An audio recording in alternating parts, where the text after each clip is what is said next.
is Andrew Cox. Maze, yes, sir. In the back there, Jacob. Jacob the Jackal. My name's Rand Carlson. I go by the name Maze when I'm making music. You can find me on Instagram at Maze214, on YouTube at Maze Music, and on TikTok at Maze214. So if we could kind of going back to the early years, where you came from, where were you born, were your parents around, what kind of life did you have, home life, and then we'll get to kind of school, middle school, high school stuff.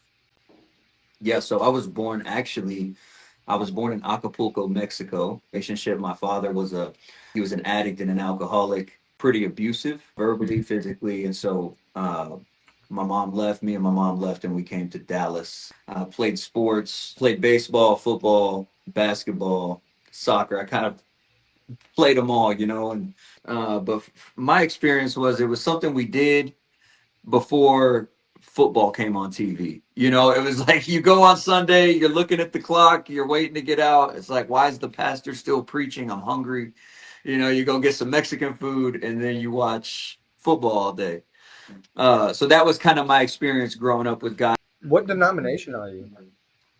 Currently, that's a great question. Yeah, so currently I'm exploring Orthodoxy. There you go. Actually. That's what's up. Eastern, Yeah. Middle Eastern, dude. They always got a lot of food too. So With my stepdad's job, we lived all over the place. We lived in Mexico City, we lived in Amsterdam, we lived in Virginia. Well, Dallas. What do you do for work? When I lived on the East Coast, I was introduced to Wu-Tang Clan and DMX. And then when I lived overseas in Europe, like there's a huge underground scene out there. So like I was listening to a lot of like underground hip hop. I don't know if you've ever heard of Jedi Mind Trick. So when I first started, I started rapping were like rap forums. So there was these forums online where you would go. Like AOL? It's the AOL days, like instant messenger. And so I come home from school one day and they're on the couch and they're sitting us down and basically they told us, hey, we're getting a divorce. Then I started to rebel and I started to do the things that my friends were doing. And so that's around the time where I first started smoking weed. That's around the time where I, took my first drink. And then you mix that with the music and all that and kind of what's being promoted to you at a young age where you're kind of influenced by all those things. I was like, I mean, who cares? I'm having a good time. And it was a lot of fun. I'm not going to lie. Like I had a lot of fun. I was supporting myself. I had some money, I had a lot of friends and then I got into cocaine and I got into ecstasy. I'm in my 20s. All I'm doing is cocaine all day, every day. I don't have any money. I keep going to jail. It's like I need to get my life together. She ended up leaving with my son. I kind of explained to her, yeah, I think I'm dope sick because I can't get any pills. To supplement that, also, I started smoking meth. This is how I tell people now. The meth made me crazy and the heroin made me desperate. Smoking heroin, I remember saying, like, I'll never shoot up. Within a couple months, I was shooting up. The needle is a whole different level of drug addiction. And I ended up getting arrested with, a significant amount of meth and heroin. And then we were both, at this time, we were both spun out on meth, both spun out on heroin. How meaningless everything is. Like, it's just such a ignorant place to be. Environment, just like, if I do something that offends another people group, my own people are the ones who deal with me. Be here minimum 3 years. My sentence is 3 years max, and then I relapse again. It was God stripping away everything to lead me to rock bottom. Oh yeah, he really does. He knows how to strip us down. It's a good way to explain it. That's what he did. And then I'm on the side of the road. I call my drug dealer. I tell him, hey, I'll give you $20 to come pick me up. Of course. He comes and gets That's me. your most important person. That's all I wanted. Yeah. I was on my way to his house anyway. So, I'll be damned if I'm not going to get high. If I just total my car. Right. So he picks me up. I end up staying at his house for like 3-4 days. My money runs out. And, trap houses don't let you stay there if you don't have money. So it was time for me to go. but I was so spun out on meth that I thought everyone was trying to kill me. Like I had, like I really thought I was in a full blown meth psychosis. I thought everyone was trying to kill me. So I'm laying in the house, and the guy who kind of runs the house, he's like doing something weird with his gun, right? He's like, I think he's probably just grabbing it and putting it up, you know. But in my mind, I'm like, why has he got that He's in his got hand? this weird thing he's Yeah. doing. And why is he looking like that? And I'm all spun. So I get up and I just dart out of the house and I start running, you know. And he's probably like, "What the hell is going on?" Yeah, You know, dude, of course he is. Dude. He's or like, taking off down the the street. guy just, I got like no shoes on. I'm wearing like pajama pants and like a leather jacket. I look crazy, right? And I'm running and I like I was see gonna say cars. a leather jacket. I'm sorry Yeah, no, that ensemble is like it's crazy, bro. It's that's crazy. crazy. There's like a truck passes by, and he's like, he does this thing where he looks at his watch, and I think he's communicating to someone else, and I think like the whole city, like they're trying to kill me. And it was so real to me. I run into a Boost Mobile. I'm like, they're trying to kill me. I'm like yelling. It's like 2 o'clock in the afternoon. There's customers in there. You know, they have to escort me out. You know, 2 p.m. That's bright day. yeah, They're yeah, like yeah. it's early for a psychosis, bro. Yeah, I'm out there getting wild. Right. Yeah.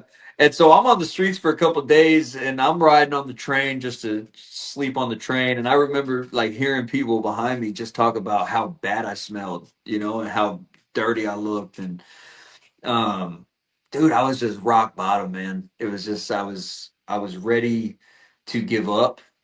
Um and by the grace of God, my uncle picked me up and he put me in a hotel room for a couple nights, like a cheap motel room, and he said he was going to give me some help.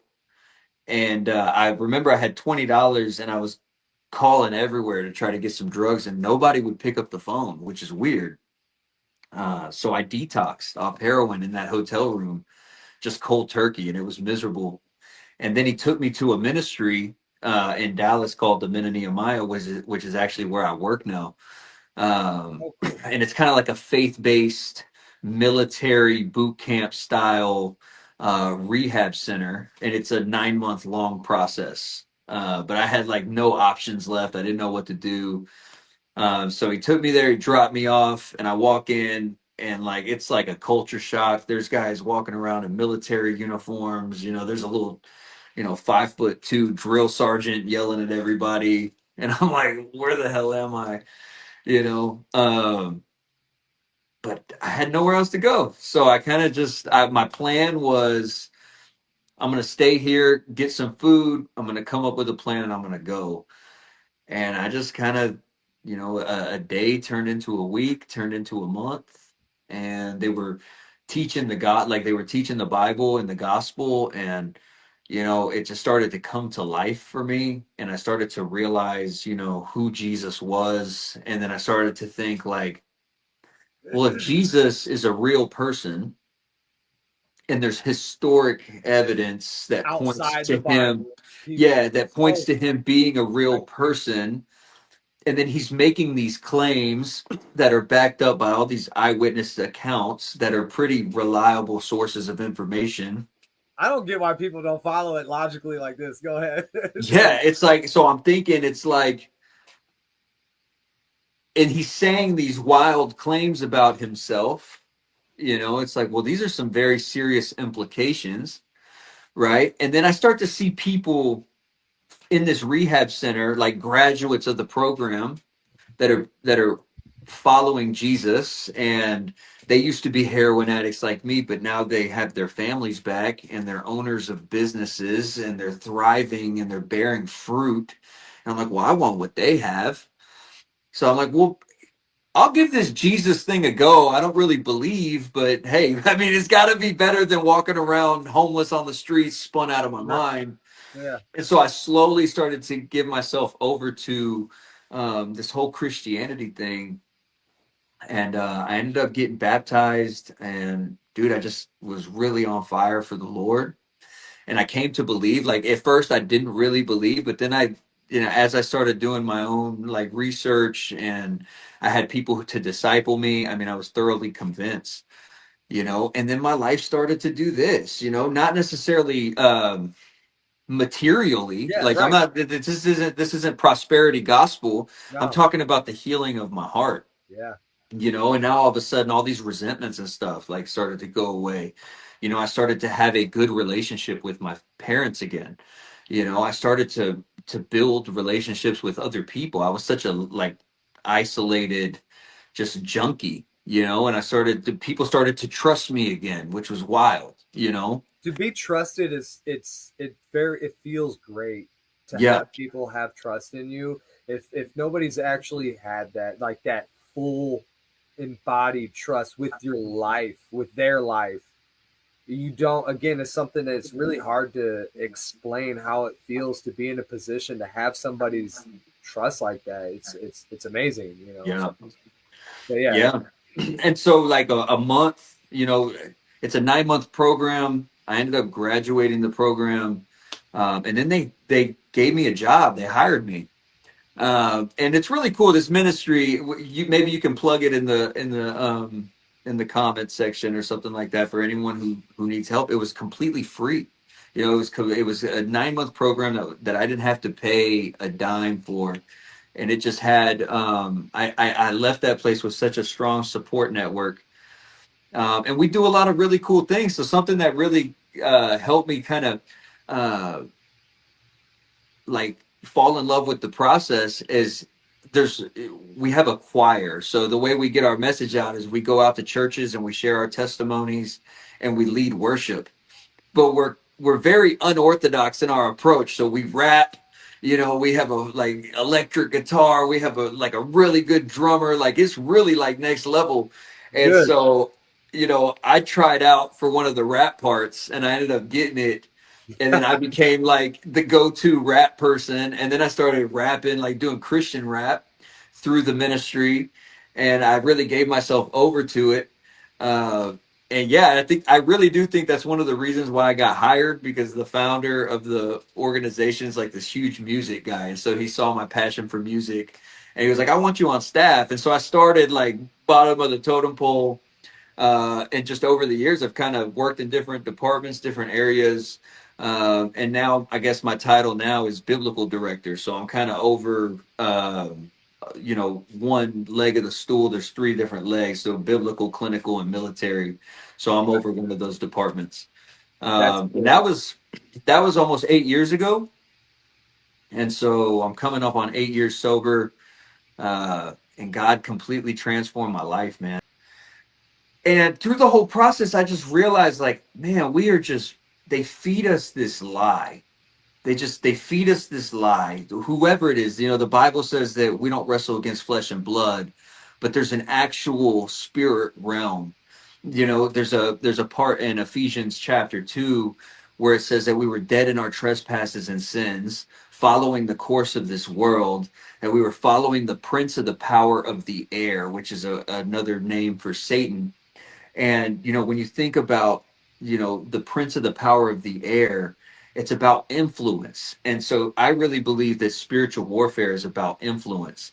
And our young people are being influenced. They're just being bombarded day after day after day with this demonic influence. And it happened in my life. And I gave myself over to this idea of what it meant to be a man, and this idea, uh, where it really just led to my ultimate destruction. And it was through my destruction and hitting rock bottom that I had to look up and I found the grace of God. And then when I came to know Jesus, it was like the scales came off my eyes and I could like see things for what they actually were.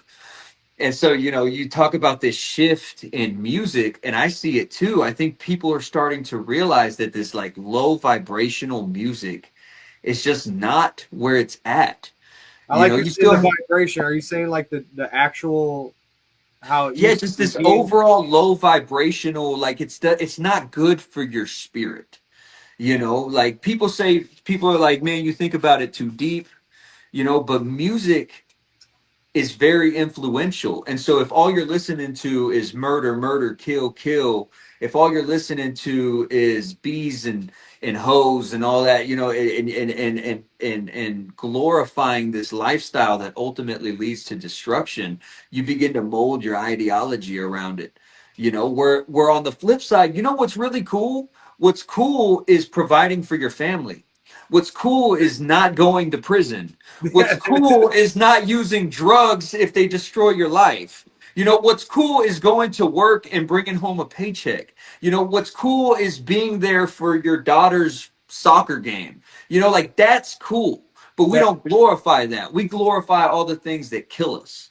You know, and it was me following after Christ and having some men in my life that were pouring into me that revealed these things to me. And I was like, man, I would rather live a boring life and be present for the people I love than to live this chaotic life glorifying something that's not even real. And the people who glorify it don't even live that life in the first place.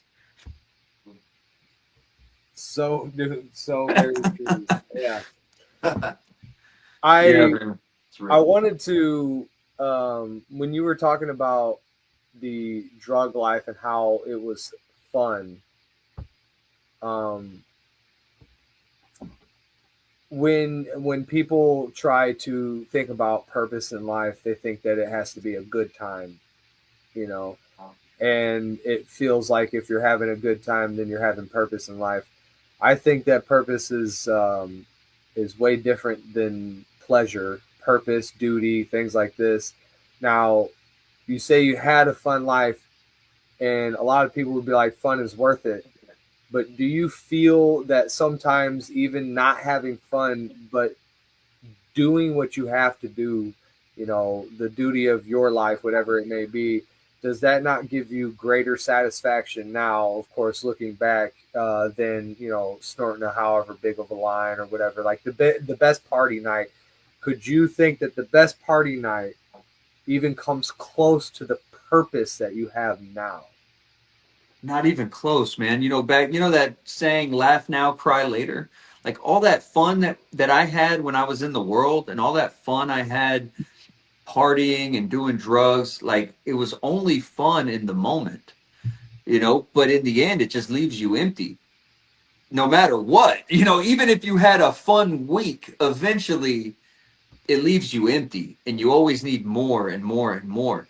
And purpose does the opposite. Purpose is saying there's something greater than myself and how I feel, and it's probably has to do with the people around me.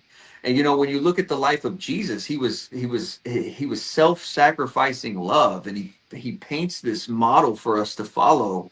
And even when you read recovery literature, it says that drugs and alcohol are not the root of our problem. And the actual root of our problem is selfishness and self-centeredness, driven by 100 forms of fear. And so it's this life where it's all about me, and I have to filter everything through how it affects me and how it makes me feel. And everything's me, self-conscious, self-absorbed, you know, self-focused, and it's just misery and it's bondage. And when you can break out of that and start living for the people around you, you know, Jesus did it. And you start to see, like, man, there's freedom in not thinking about myself all the freaking time. Real freedom. I think that Real that's freedom. yeah, I think that's true freedom. I don't think that a person understands, again, unless you do it. How do you explain it? It is something that you have to experience yourself to understand how fulfilling it can be. You know, it's really good, man. It Yeah. really is too. Are you 100% sober, as in you never take commune? Is it commune as Mhm. communion? Drink wine? Do you ever drink wine or anything, or is it all? I don't drink wine. I no, I'm 100% abstinent from everything.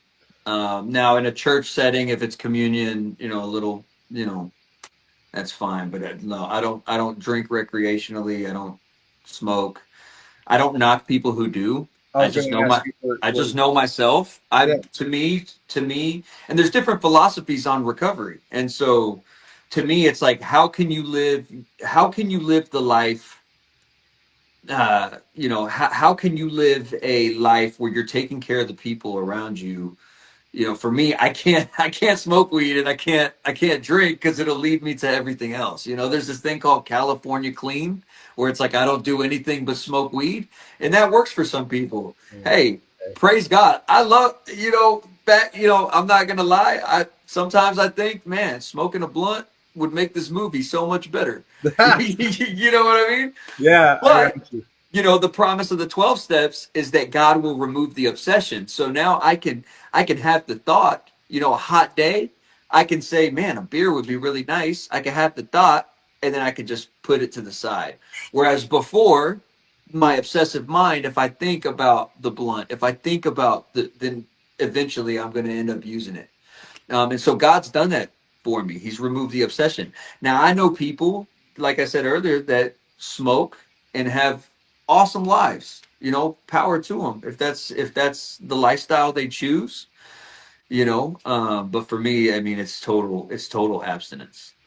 Yeah, I was wondering that one with communion, but then I was also wondering how you felt with other people doing it. I mean, you wouldn't say that it's 100% bad for other people to drink if they know how to, do Not at they all. know how No. to mitigate it. Yeah, I mean, alcohol. There's nothing. This is my point of view. I don't know how the church stands on this or whatever, but my point of view is there's nothing. Nothing is inherently bad. Sure. It's when we abuse it and we turn it into an idol. And Yes. so, I know plenty of people, in my life that are mentors to me and stuff. They drink, Yeah. but they're not drunks. Yeah. It's Yeah. like they'll go to a baseball game and have a beer. Well, I'm at the baseball game having a beer and then having another one and having another one. And Right. having There another is one. there is a difference to There's a excessive. difference. Yeah. Right. Right. For sure. It's Yeah. like we aren't these turn the other cheek. What have you ever heard of Andrew Wilson? No, Great debater, man. If you like any type of content that kind of pushes against secular beliefs, he does it usually from a secular point of view because people don't. They try to, as soon as you say Christian stuff, they're like, oh, what about the Crusades? What about the priests? What about this? Like, just Yeah. calm down. Just calm down. All right. But one of the things that he says is we're not these sewing circle Christians. We don't practice the religion of be nice, okay? Because that's so subjective, straight up. What is being nice? Because my be nice is to tell somebody when they're doing something stupid, right, and to hold them accountable to it, and also not to, I mean, just to get into what society is kind of like now, promoting the LGBTQ stuff. I'm like so against the ideology of kids transitioning and all this. Absolutely. Like, it's absolutely disgraceful, despicable, disgusting. And so what I think is nice is telling one of these people, like, hey, I don't think what you're doing is right. I think that this is something that is pushing you down that path of more wrong. You're harming yourself not only physically but mentally and spiritually. It is killing you right now. Mhm. And I think that you should like go and admit yourself into a hospital. You need medication that's not pushing your body into a different, like testosterone for women or estrogen for men. Not that type of meds. You need head meds. You need somebody to talk to you and to actually figure out where this is coming from and how to get you out of that ideology and push you back into reality, which that is, you tell people, man, the truth. They're like, well, which truth? Your truth, my truth? The truth. There is no other. There's not your truth, my truth. It's 2 the plus truth. 2 is always 4. Always. I don't Yeah. care who you are, And I just, this whole concept of what Christians, of what people think Christians are supposed to be is so misrepresented. Their perception of it is way off. We It's are wild. Yeah, it's wild. When you think about it at its root, a Christian is just supposed to be Christ-like. right. That's our purpose. What was he doing? Is Flipping to become tables? Christ-like. Yeah. It's not about this moral. We've turned it into this morality code.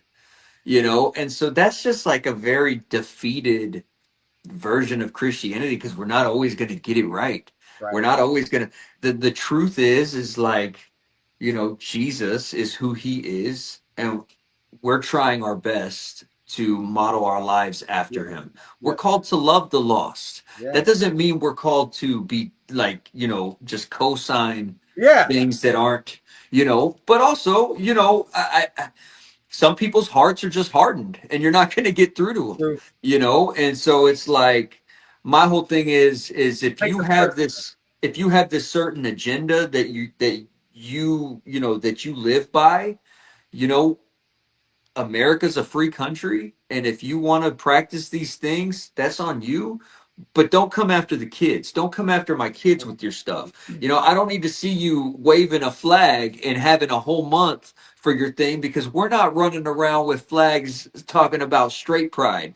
So it's like, you do what you I do. This is thought a that. free country. Yeah. I love you as a human being, Right. but why do you have to shove it down my throat? Right. Why do you have to shove it down a child's throat who's impressionable?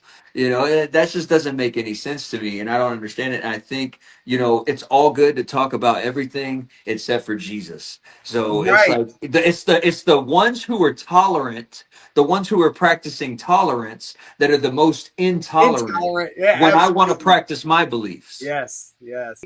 As soon as you disagree with their ideology, they hate you. So curious then, with and we're gonna kind of wrap up soon here. Just curious, with what you are making, the music that you're making right now, what are you really trying to impact with your music? What is the message that you're really pushing, other than, of course, God and salvation? What's like your story message? What are you trying to tell people? Yeah, so I'm a firm believer that nothing is wasted and God doesn't waste anything. And so for a lot of people who are wondering like what their purpose is, lean into your pain, because wherever your pain is, that's probably what God wants to use for your purpose. I love that.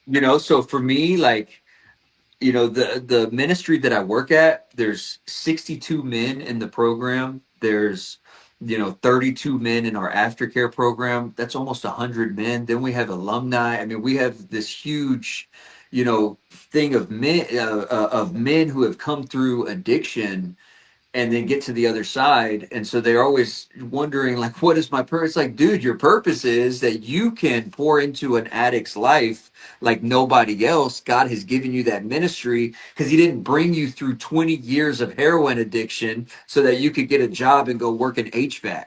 Right. Like it's great. Like, go work in HVAC, but your purpose is probably tied into your past so you can help others come out of the darkness. So when it comes to my music, music for me, I love it. It's a passion. It's a hobby. It's something that I do to fellowship with my brothers. It's something that I do to have fun, do something productive, and it's a hobby for me, but I take it seriously too at the same time. And the message behind it is always going to be just this lie that we've been fed and then getting to the other side of it. So a lot of my music is kind of it's like spiritual warfare. I talk a lot about addiction and then getting to the other side and the hope that's found in Christ. And so I hope that that's how my music always stays. But I think, an area that I'm really looking at right now is, you said earlier about your friend who's a really good rapper, but he's not a Christian rapper yet. I don't really know how I feel about the term Christian rapper. Okay. Because from my perspective, what I see happening, not knocking anybody because I don't think this is intentional, but it's Christian rappers rapping to Christian rappers, and you're kind of staying in this like Christian rapper, Christian bubble when we're called to go out into the world. So I love the idea of people not being overtly Christian rappers, but making music that will influence people who are in the world, and bringing them to the source of true freedom, which is Yeah. Christ. Now, I'm not saying compromise your stance. I'm not saying get intermingled with the world. I'm saying make music that people will be interested and be like, well, what's he talking about? And, as they start digging deeper, they're like, oh, he's talking about Jesus. And they start looking you up, and then it's like, oh, he's following Christ. And so you're influencing them in that way. So I love that. I don't think that Christian rap is just reserved for Christians. It's like branch out. You Yeah. know, get out into the world, go reach the lost. Well, you know, rap is competitive in nature. You know, like the art form of rap, especially if you're into like lyricism and like Yes. real MCs. And so, you know, I think sometimes Christian rap can be funny because it's like, you know, I just picture like Jesus in heaven being like, yeah, that was a Hey, that no, was a no. hot verse. You know what I mean? Like that was a He's hot sitting there. He's 16. like, And it's yeah. really like, what are we really doing? We're just doing, you know, it's just lyrical hip hop and then we're just putting Jesus on it, but it still can be very competitive in nature. Sure. So I'm like, okay, just like just be a great rapper, Yes. be a good human being, be a good devout Christian, and it's okay. Yeah. Like, you know, it's like, Don't you be know, the better Christian you rapper. see an athlete playing in the NFL. You know, he's not a Christian athlete. He's an athlete playing in the NFL, and he's really good. And then when you interview him, you realize, oh, he's a Christian. He's a devout Christian. You know, so Yes. it's like it's gonna translate through your music. If you're rapping about what you live and you're being authentic to who you are and you're following after the Lord, then you don't have to think about being a Christian rapper. It's just gonna come out in your art. We'll get to the last two questions that I kind of had you. I don't know if you were pondering it, but what would be that one song that you released that kind of was like, you know, you thought it was trashy or not as good, but you kept it out there anyway? Yeah, so like in all time span, like Yes. not just as a Christian rapper. Right. So Correct. I got a song that I did. So I used to go under the name Q the Vandal, and I was doing a lot of like You underground the music. Vandal. Yeah, and it came from my original rap name, which was IQ. Anyway, so I put out this song called God Delusion. And the whole song is me just talking crap about Christianity and how we're just Whoa! all Wait, wait, like wait! Hold on. How far back is this? this is before I got sober, before I came to know the Lord. So this is probably 10, 11 years ago.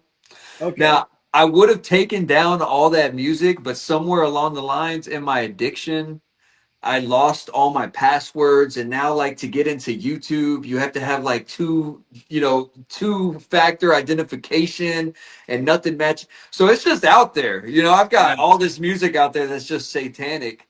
That's And I wish I could take it down, but it's out there.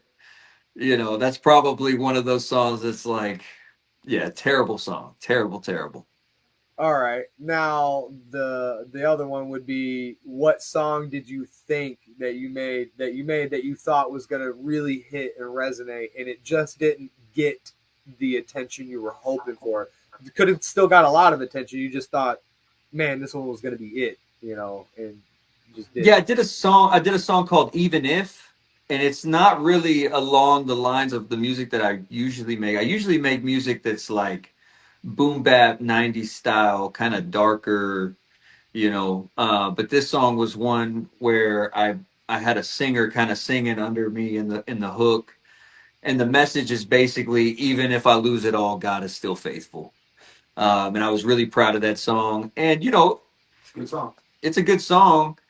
But I thought maybe that was the one that that was gonna go viral. I don't know, going viral. That's a What was funny it called again? concept anyway. Even if, Even if. Okay, and yeah, that's under your name.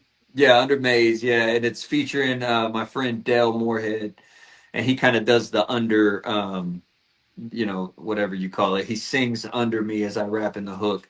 But Gotcha. that's a song that I was trying to And branch off and do something different, and I really proud of it. So, but I got a lot of music that I'm working on right now. I'm kind of branching out, trying to do more features. So I got a song. I don't know if you've ever heard of the Commissioner. no. So I got a song with Commissioner that's about to come out, with Azika that's about to come out, and those are kind of like raw boom bap kind of hip hop Probably why I vibe. vibe with it, man. Because I mean, I grew up in the '80s, but Yeah, '90s as well, and that was where I was really like coming into music ish, on yeah, my own. So that's probably why I vibe with it. yeah, man. Like, are you on YouTube? Yeah, so on YouTube, it's the at sign, and it's Maze Music, MAYEZ MUSIC, and I'm really that's what I'm focusing on. I'm going to focus on putting stuff on YouTube. But I do before we close out, Yeah. I do want to say, just if anyone like struggling with drug addiction, substance abuse. I think that's, that's, to me, that's more important than the music piece. The music, I love to do it, but it's really this addiction, man. I want to see people free from the bondage of addiction so that they can live fruitful lives, so that they could be the men that God created them to be. And so if there's anyone out there, that needs help, please look me up on social media, DM me. I can get you plugged in with some resources. If you have a family member that's struggling with addiction and you don't know what to do, please DM me. I feel like that's what God has put me on this earth to do, is to help people that are battling with serious addictions. And like I said, I work for an organization where it's costs the person completely zero to get help. And so I'd love to get you plugged into that. That's truly amazing. I'm gonna make sure I clip that and put that out too, man. I think that's awesome. Right. All right, yeah. So fantastic, man. Thank you so much for this conversation. If you could one last time give us who you are and where we can find all of your stuff. Yeah, so my name is Rand Carlson. I go by the name Maze when I make music, and you can find it on Instagram at Maze214, TikTok at Maze214, and on YouTube at Maze Music. I should probably get all three to just be the same, but maybe, but hey, you'll get there. We're figuring it out, like we just said. We'll get there. Yeah. If I could, the addiction piece, you can find me online, www.menofnehemiah.org. I enjoyed just getting to know you, man. I love this. This was a great conversation. Cool. And if one person watches, if 20 people watch, if 1,000 people watch, this is exactly where God has us today. Yes, sir. And it is, this is an awesome experience, and I really appreciate you having me on. Thanks, man. Hey, God bless both of you. Stay strong, man. Push that light, dude. I am watching and I'm eagerly waiting to see you, dude. You're going to keep growing and growing. Thanks, bro. And it's going to hit the stratosphere one day, man. And I can't wait to see that, dude. So thanks, bro. Yeah. Thanks again, man. And we'll talk to you soon. Awesome, man. See you, bro. Thanks, bro. Right, see ya. So even if I lose it all, I know you with me, walking with me through it all. So even when I fall, I know who to call. When it feels like I'm drowning, you bring me to the shore. I can't do this without you, I need you, Lord. I'm feeling torn, no hiding from it when the people gone. I'm leaning on you, believing on you to heal my heart. For real, I'm flawed, I'm falling off for the will of God. All of these anxieties got me fighting society, trying to keep sobriety, but my demons are eyeing me, steadily reminding me that I'm not the man I'm trying to be. But I know you died for me, your blood is all that God can see.